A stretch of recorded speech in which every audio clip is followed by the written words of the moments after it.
By the end of this video, you're gonna know how to file the BOI report with FinCen the right way, because there are a few things you might mess up, like not using the right addresses and not including all of the company applicants that could end up with you getting fined or having it denied. As a business attorney, I've helped thousands of clients stay up to date and compliant with all the required laws, just like the BOI. And here's a recent follow-along workshop I did for my clients on how to do it. So what is an actual BOI report? The law that creates the BOI report is called the Corporate Transparency Act. It's the CTA. This requires that certain entities file these BOI reports with a government agency called FinCen. And the reports contain information about the entity itself and two categories of individuals. The first is what's called a beneficial owner. And a beneficial owner is anybody that, number one, exercises substantial control over the entity. It could be, think like president, vice president, CEO, any officer, things like that, or who owns at least 25% of the company. So all beneficial owners are going to have to report information. The second category is what's called a company applicant. And this includes direct filers and those that direct or control the filing. And let me explain that. So you're an individual owner of an LLC and you're the one that actually files the LLC, then you're going to be the only company applicant. If you direct me, if you hire me as your lawyer to do it, which happens every day, then not only am I going to be a company applicant, but you are also. So you'll have at least two company applicants. And this company applicants only have to be reported for companies that right now have been filed after January 1st for 2024. So if your company was filed before January 1st, 2024, you do not have to list any of the company applicants, which I'll show you when we actually do this. All right, so let's get into how we do it. So if you want to follow along with me, the link is on the screen here. You can go to www.fincen.gov/BOI. And I'll switch screens right now. All right, so hopefully everybody can see my screen. It looks like they can. So this is the actual FinCen.gov website. This is where you go to file. And you're gonna come to a screen like this. It's gonna say prepare. This is information on how you actually file, or over to the right, you'll see file, and you can actually file the report here. I'm gonna click file a report using the BOI e-filing system. Okay, perfect. And then you're going to come down and you're going to file the BOI report. And then I'm going to prepare it online. So you can either do it with a PDF and mail it in, which I'm not sure why some people would do that. There would be a risk that it wouldn't get there, but we're actually going to do it online this second here. And you'll agree. All right, perfect. So then you're going to come to the actual reporting information itself.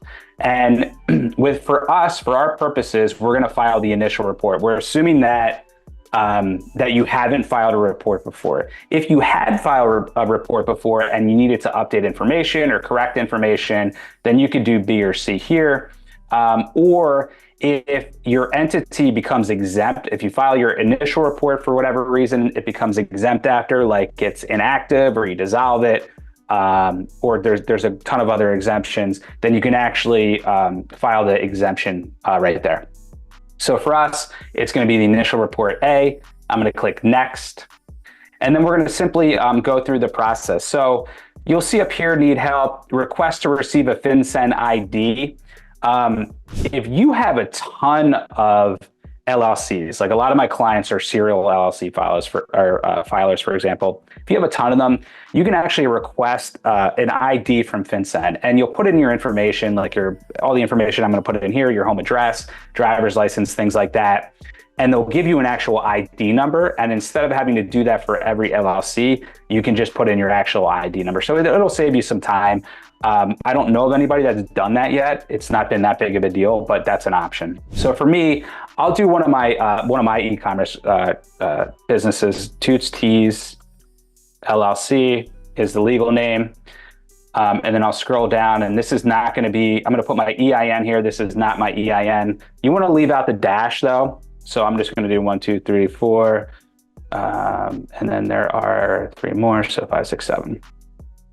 Let's see if it takes that. All right. And then the country is going to be, for me, US. The state for me is going to be Ohio. And then I'm going to put in my address. Again, it's going to be a fake address, although I do trust you guys.